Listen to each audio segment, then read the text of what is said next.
Okay.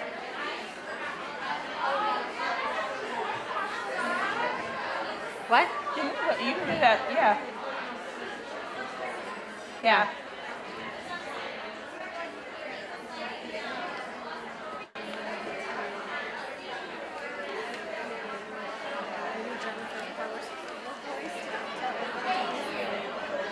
How do I know when to sing from?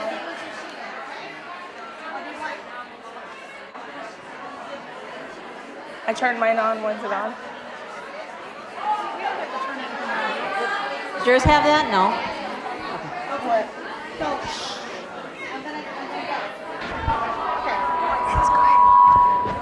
It's on. That's what he said.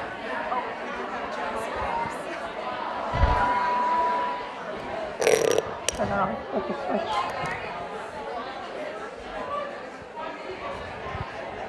Hi, everyone. Can everyone please be seated? We're going to start the next panel soon. Hi, everyone. We're going to start very soon. If you can all take your seat, we're on for a treat. But I first have one question. Raise your hands if you thought that the big surprise was about Gallo Glass.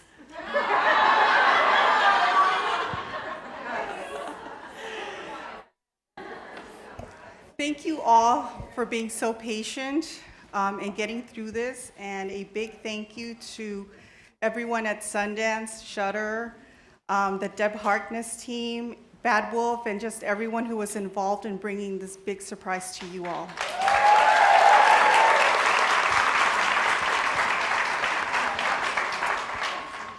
And now, raise your hands if you've listened to Demons Discuss. Then you're all in for a giant treat. It's my pleasure to introduce Angela, Jean, and Valerie, no last name like Cher. Thank you. You're celebrities.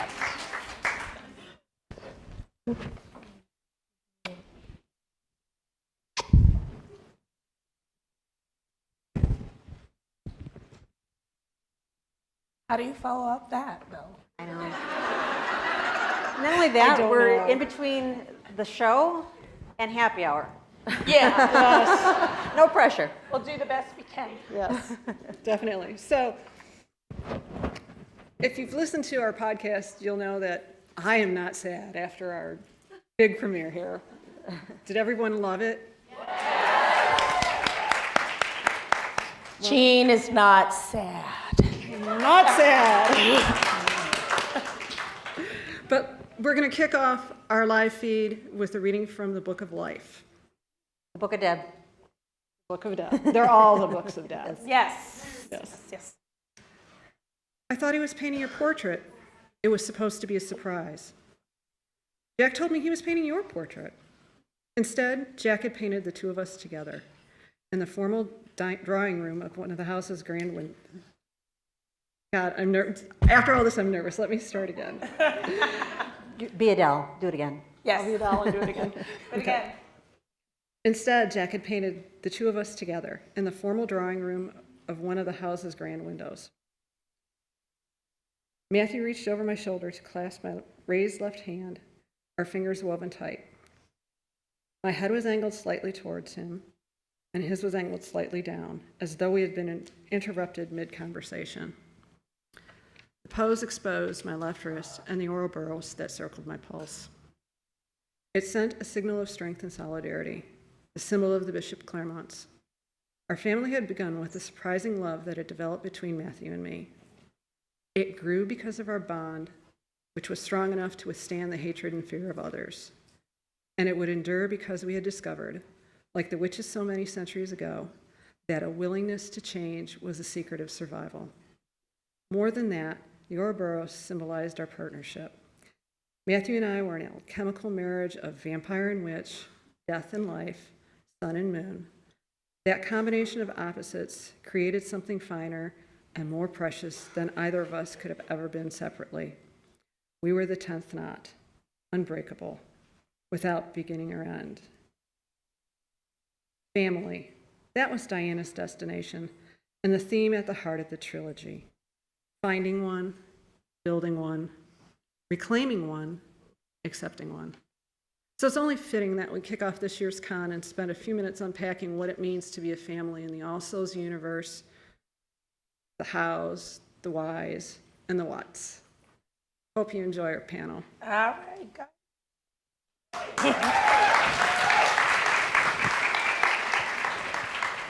Hi, everyone. I recently lost my voice, may or may not have happened last night. So She's got to pick it up from sedition. yes, so please bear with me. We need you guys to participate in order for this panel to work, okay? So I am going to call out something, and I need you to shout it back. No need for microphones at this point. But shout it back to me, and Angela's going to repeat it for the live streamers. And so here's what we're going to do. I need you, okay, this is the part where you're going to participate. Okay. All right, so I'm going to need you to describe a vampire family in one word. What's that? Packed. Centric. Loyal. Complex. Scary. Solid, fierce, scary. Timeless. Rules. I like that one. Structure. Strategic. I think we have our two. Yeah. Yes. I think we're good. Thank you, guys. Thanks for participating. All right, so I want to start with rules. Who said that? All right, come up and open it.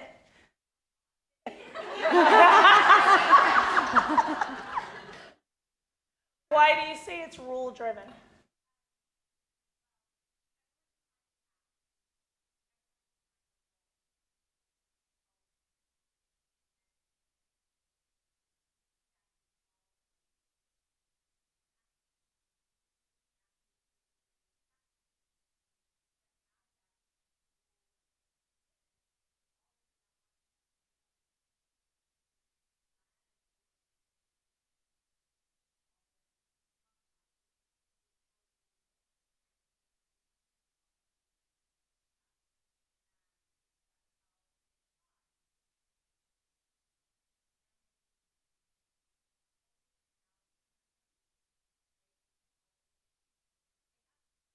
Yeah. Right, but there's always that one person. Every family's got it.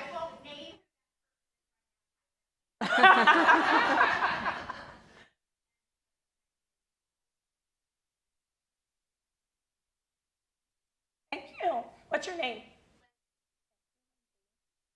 All right, so who said pack? Tell me about it. So vampires are very basic down to their animal instincts.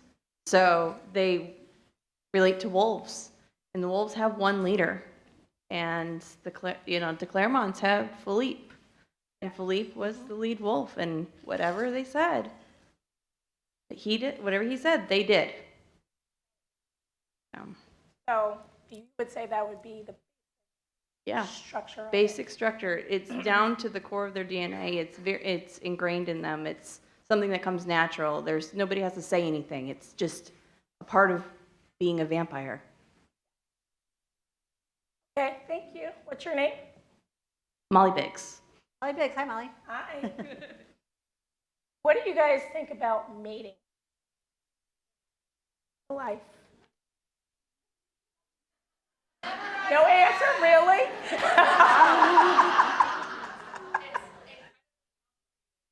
Incredibly complicated. What would you say if I told you it was incredibly simple? Okay, so from Diana,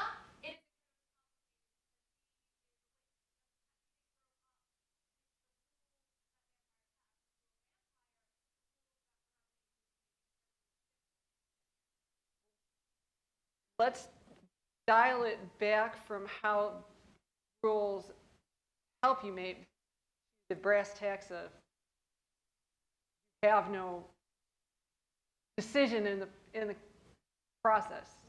Yeah. Your mate is your mate. And it's irrevocable for one party at least. Yeah.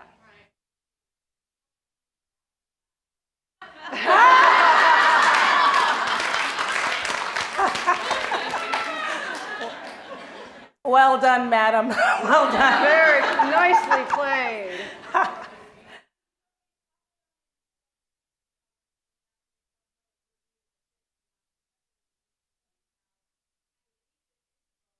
Colleen?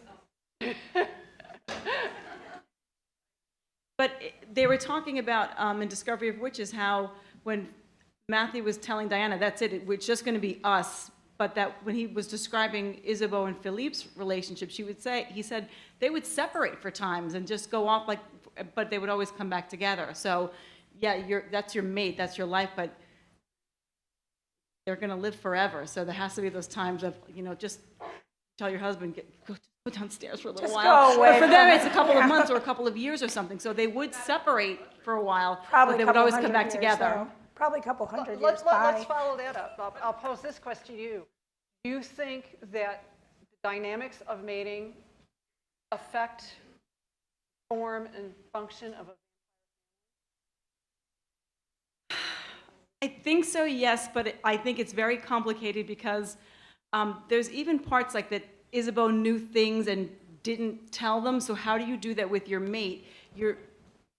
There may be things that you know about other things that you might not tell them or until it was time to tell them. So that I think sometimes plays on a relationship. You're supposed to follow the rules if someone's, that whole rule structure of being a vampire. But if you're mated to somebody, you're committed to them, but there's still maybe other things that you're not going to share with them or until the time is right, sort of thing.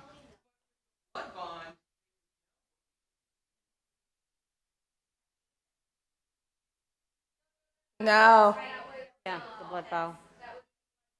blood sign? Bring them up here. They need to Miss hear you. They Christine, need to hear you stand on live up. stream. So come up here and tell us They all need to about hear it. you. Hi, Christine, we got you up here. Hi. What I was going to say is there's also a difference between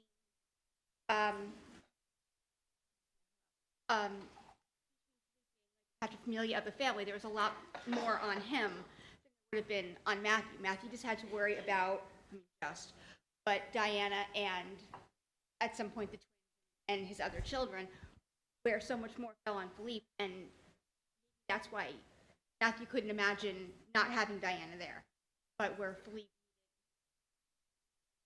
almost a way of breaking away a little bit. And Yeah. So we see vampire families as autocratic, and because vampires are made as adults, it seems like it's a family of choice, but it's really not. It's only the sire's choice. Yeah. It's a family of the one sire's person's choice. choice. But Matthew's blood rage also complicated their mating issue. Yeah. Because that was why he couldn't stand to be apart from her. He couldn't do what Philippe and Isabeau did. Yes. Because the blood rage wouldn't allow it. So if you have a vampire with blood rage, the mating situation is going to be different. Think about it in human terms. If you had let's say, human person with anger issues, do you think he'd be able to separate very well from his mate? So it's kind of the same. Maybe different. I don't know. No.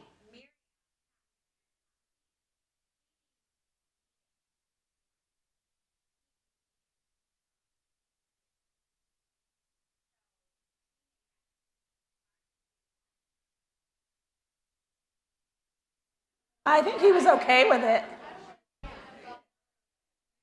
Yeah. Yeah, that's, Ready to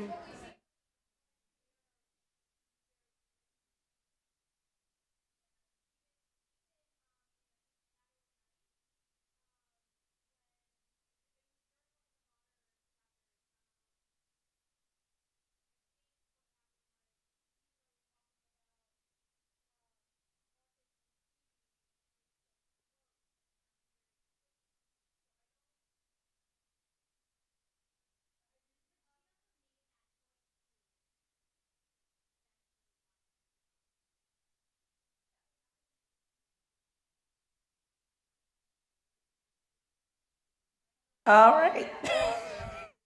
I hate to shut you guys down, but we're timed, so we're going to move on to witches. So we're back in the participation mode. Okay, ready? All right, so when you think of witch families, start showing them out to me. Tradition. What? Extended. Extended. Tradition. Tradition, matriarchal, Coven. coven, What was that last one? deep-rooted. Ancestors. All right, I'm going to pick out two. Okay. All right, so matriarchal. Who said that?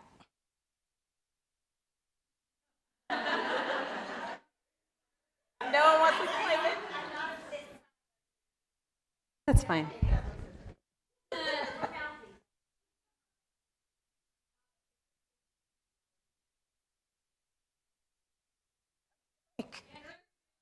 I can't hear you. Come to the mic. You won't be shy after Because this. they won't be able to hear you out in the ether in the live Yes. stream.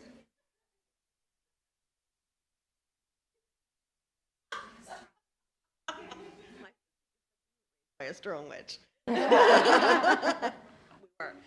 It's just a very female-dominated culture, witches, but study about and passed down from. And do you think that affects the way which family is managed?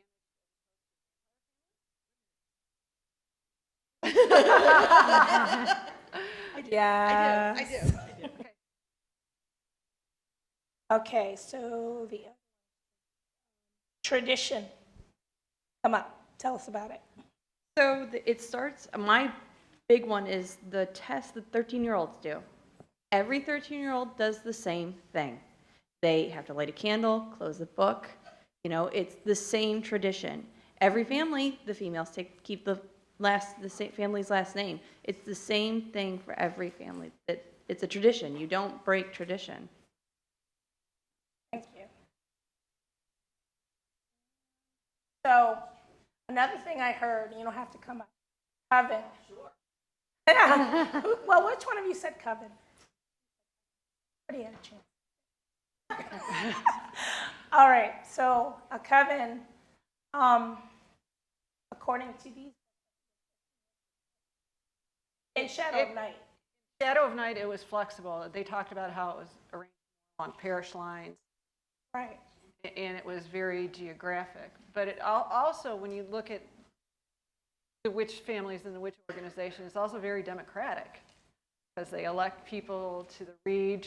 It's a very representational form of community and management as opposed to vampires who believe telling you what to do, and if you don't, they kill you. Simple as that. I mean, it's two incredibly different family dynamics we're talking about here. And then Deb has the brilliant idea that they're all going to come together and we're somehow going to make this all work. Then we have the demons. Oh, you need me to? Yeah. You need me to? Yeah, you're the call and response gal. All right, I am the call and response gal, but my call is broken. Your call is responding. Okay. All right, so a demon family in one word. Wow. Whoa. Okay, one at a time. Eccentric. Eccentric?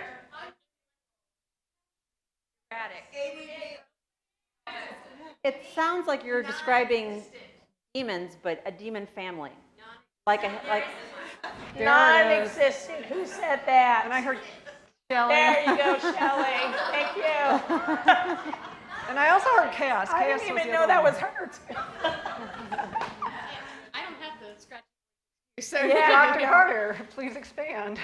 So a demon family is non-existent. It ties directly into the fact that in Discovery Witches, it tells us demons are not typically born. It is the Nathaniel is the exception, and mother Agatha, and we see that and talk about how they don't have the family tradition. They grow up surrounded by demons, not knowing what they are or why. Sophie was born. Who didn't know now how to she's handle her. all- You'll have to explain later. That's a preview for tomorrow, people. Too much. Right. Yeah. So a lot of isolation for the demon in the family. Well, and to spin off the chaos and the non-existence and the confusion, I'd like to posit an idea that for the longest time, any kind of family-type structure a demon would have would be dictated by circumstance. Would that be a good word too? Yeah.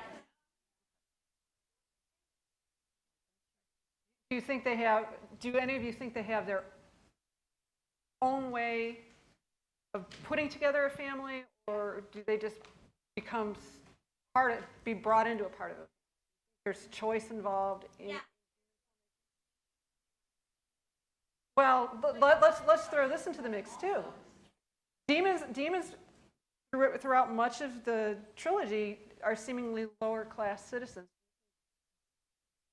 That when you were reading it, feel that Yes. about demons? Do you really think they have a choice of saying, hey, I just want to join your family?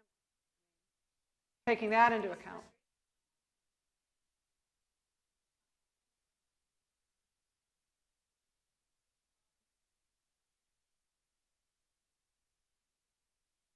Can you step up to the microphone, because you're making some wonderful, wonderful points. Right there. Thank you. Everybody on the live stream really needs to be important. Sorry, it's a lot like a foster family situation where you could be lucky and have this nurturing family that wants to take you in and nurture you and give you your creative spirit. Or you could wind up with a family looking to make money, and like that situation where you're just there for their advantage, not for yours as a child. So you can wind up losing your sanity because you're not given that ability to thrive. I'd like to pose this to you. In Shadow of Night, we have two sorts of families. We've got School of Night, which seems to have a decent number of demons involved in it. And then we've got Father Hubbard's clan, which is a blended clan that includes using your foster family. Do you think that maybe one was a great foster placement and another a not so good one, or do you find them? I think of it more as Father Hubbard really is in foster care. He's the kids on the street that get none of the services, that they need someone to pull them in and take care of them, but that person doesn't really have that resources.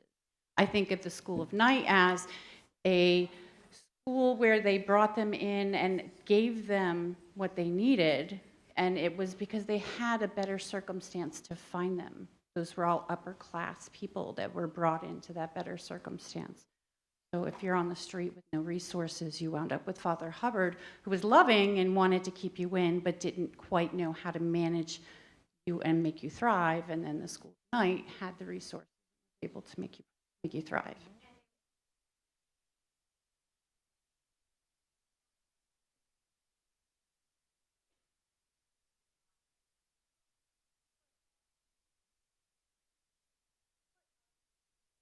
That, One thing other than Kit, we don't know how he treated his demons. We know he treats Kit well, but Kit's a part of Matthew's group too. So is he treating Kit good because he might have secrets? Or is he treating Kit good because he's a playwright and he's in the public eye? We don't know how the other demons... Yeah, and he's a spy. We don't know how he treats the other demons. They could be downstairs cleaning the toilets for all we know. Yeah. And we just talked about this too on our episode. Kit had many masters. And I just think he was covering his bases because he was like scrounging for support. He needed patrons. That was what Matthew was for. And plus, he kind of loved Matthew, right? Yeah. We'll just put that aside. As I like to call him, the kept Kit. Yeah, yeah. And also, he served the Queen as a spy. So there was that. So he had to stay. I think that's all survival instincts. Yeah. So we have to wonder about his childhood and what made him think shelter him. But I don't think it's uncommon for a demon to create family like that. Look at us. Exactly. I mean, when you're forced into a circumstance where you have to try and cobble together a family, there's so many factors you have to take into account. And I think Deb's illustrated some beautifully in the trilogy in the way that she's woven these different types of families and different ways of having a family. And by the end of the third book, she's created something entirely new, So, which kind of fixes most of the problems with the other three that we've started out with and rules out the infighting.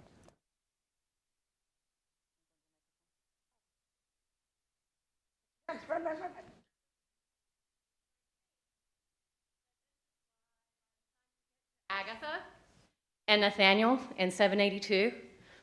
This is the only grasp that they have of a family. And they have been so undercut for so long until that's the one unified demon family that they have and the one record of how they get there. And so I think that that's why she grasps so hard and all the demons appeal so much to Diana to bring this family to them. These are their ancestors. This is a line that they can trace. And so it becomes like an elevated thing, especially for those that are tuned in. And even Timothy, who's just all over the place, he knows how important it is for his ancestor to be preserved. They do have a sense of family, but they don't have anywhere to place it, and there's no one that they can put their hands on. But this document that is the skin and blood and everything of their family, like that is the grasp that they have. And so everything else in their lives is so disjointed and trying to mash it and being shoved into places where they don't fit until that's the one tether that they can reach for. And I think that's why it becomes such an important thing for those that appeal to her to preserve and to bring these names to the forefront and not let them just die with this document. And so they get shoved around by every other creature and sidelined and just written out of the story. But they know at the foundation they're part of it. But you also, we know, and we find out that they really are the story. They are the story, and they have a sense of it. Like, so even though there are ripples of this family through the demon genome, like even though they're not connected in a family way, they all know, they all have this knowledge in different ways. Some of them are very, acute at knowing things. Some of them is just a feeling. Some is just a scattered thing. Mm-hmm. But that's the one thing that brings them all together. And they feel defenseless and useless because they have no power over bringing this thing back together. So they have to appeal to the that, look down on them. I think, the demons are my saddest part of the whole trilogy. if you ever notice on our demons logo, there's a sun and there's a moon. Yes. Our name is kind of. Yes. That's how we feel. We're just kind of out there. The demons are in between the witches and the so, vampires. As Hamish is second man. And all he along. lets Matthew know Yeah, that. we saw that today. And it's wonderful that he speaks up and defends himself, but also to be at that point and have to. He's on top of the world, and he still has to justify his place to people that, are just hiding in the corner and pulling the strings for, all around. So, yeah. Thank you. All right, one more, and then we got to. Original 782 is proof that they're equals. That's why it's so important to the demons.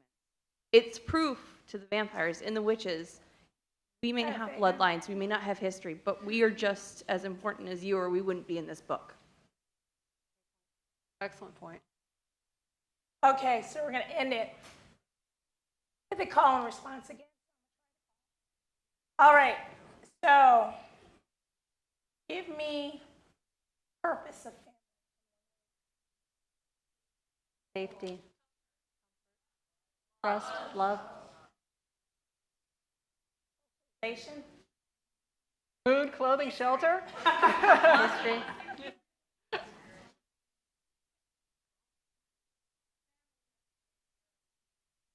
That's right. I think that's age old since the beginning of time.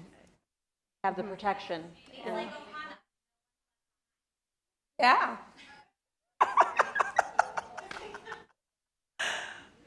I love your voice, by the way. It just.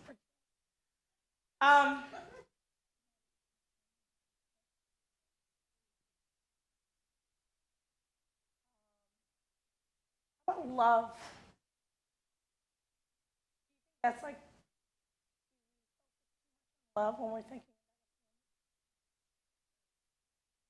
I hear no's and yeses.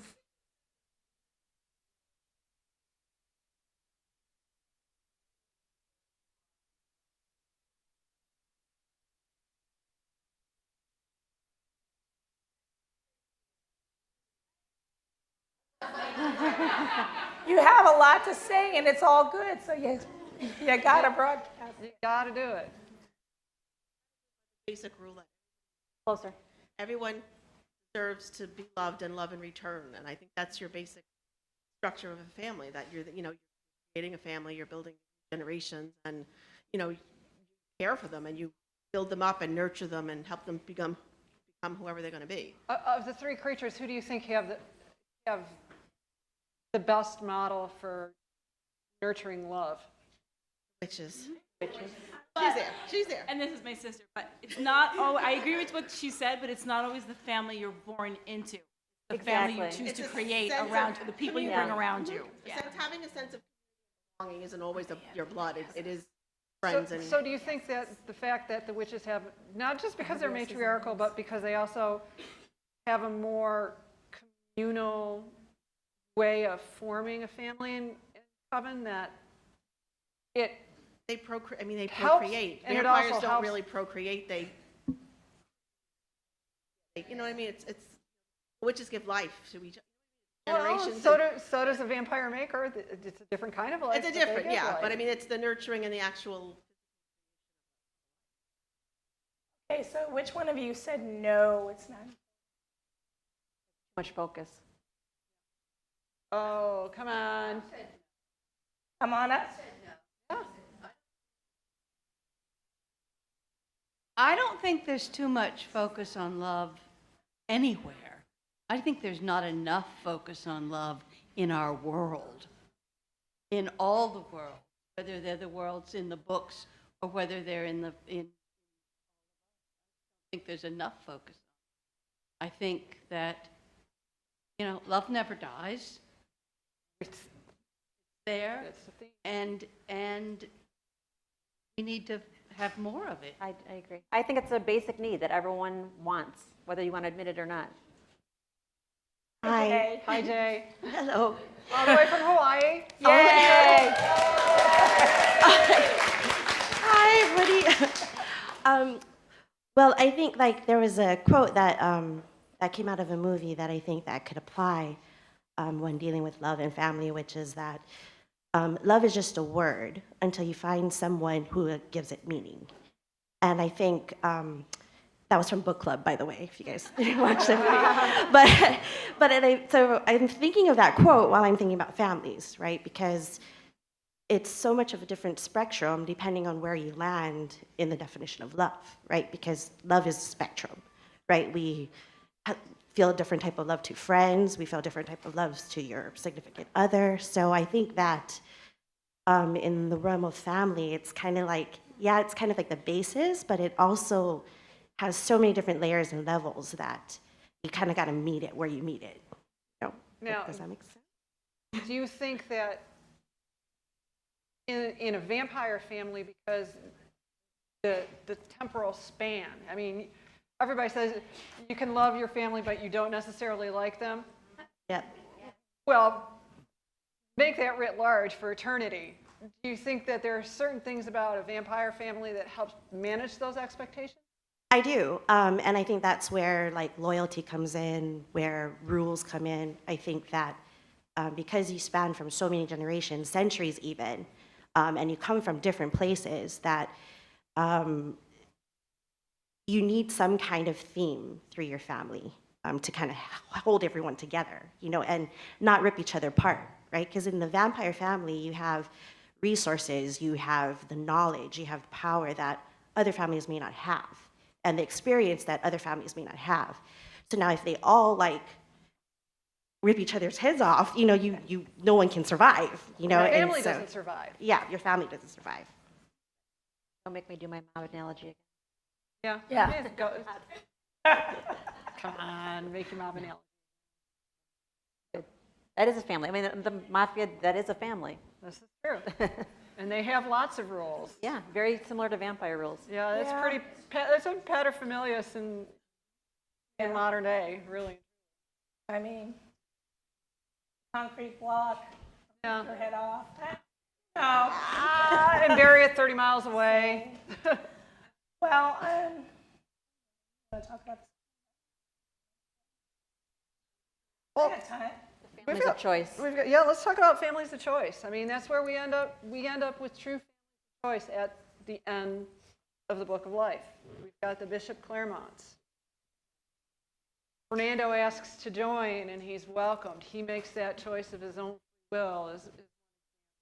We have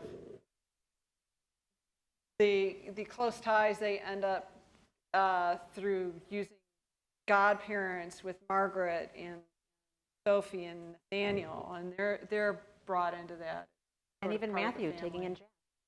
Yeah, bringing Jack back into the. Yeah.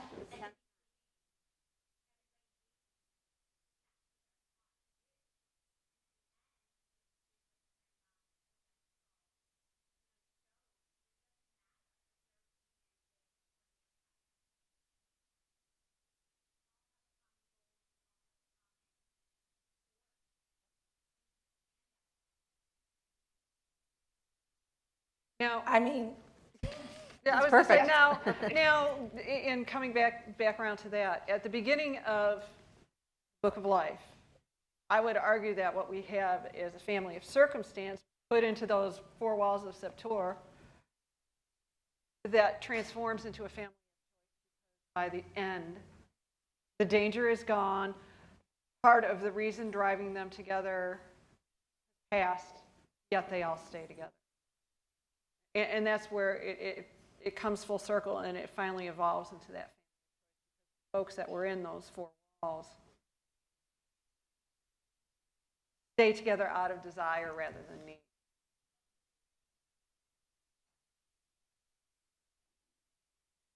There you go. That it goes from being tolerated to being accepted. Yeah, it's the difference between tolerance and acceptance.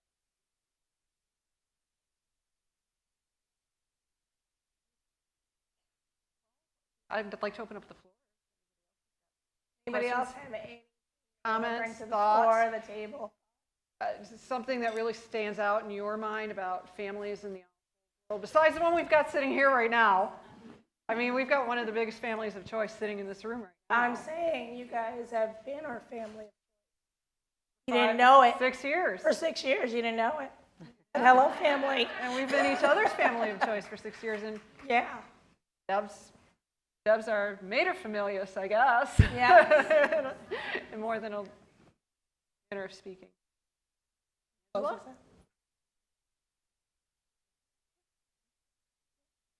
And I was going to say, I've got, yes, please step up.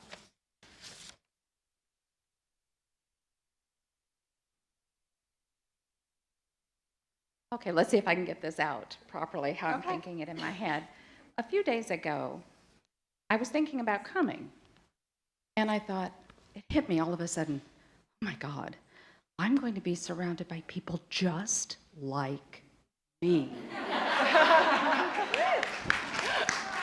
This has never happened before, and it's far beyond acceptance. People at work accept me. They accept my crazy. My family accepts my crazy. They don't quite get it. They accept it. They love me. But I belong in this family. Yay. Belong.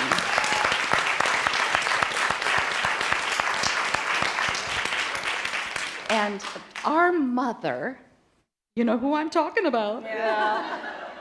Oh my God, how does she do it? I watched her today, and she gave each person that got through the signing a genuine hug, a genuine word. It's like, God. So, yeah, love. She's our mother of love. Family, we all belong here because we are united by that love. So that's all I wanted to say. Excellent. Oh, you wanted to say it was wonderful.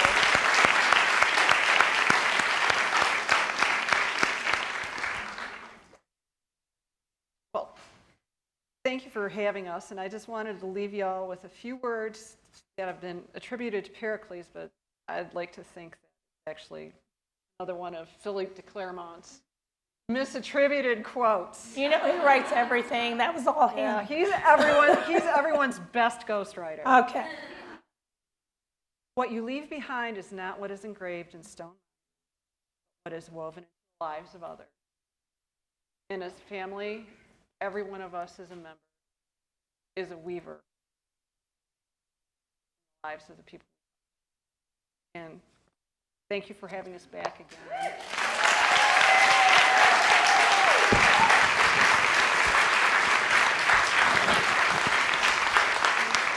Thanks for being our family. Don't make us sing now. Are we ahead of time or behind time? All right. If you want to listen more or you want more of the demons, www.demonsdiscuss.com. Thank you.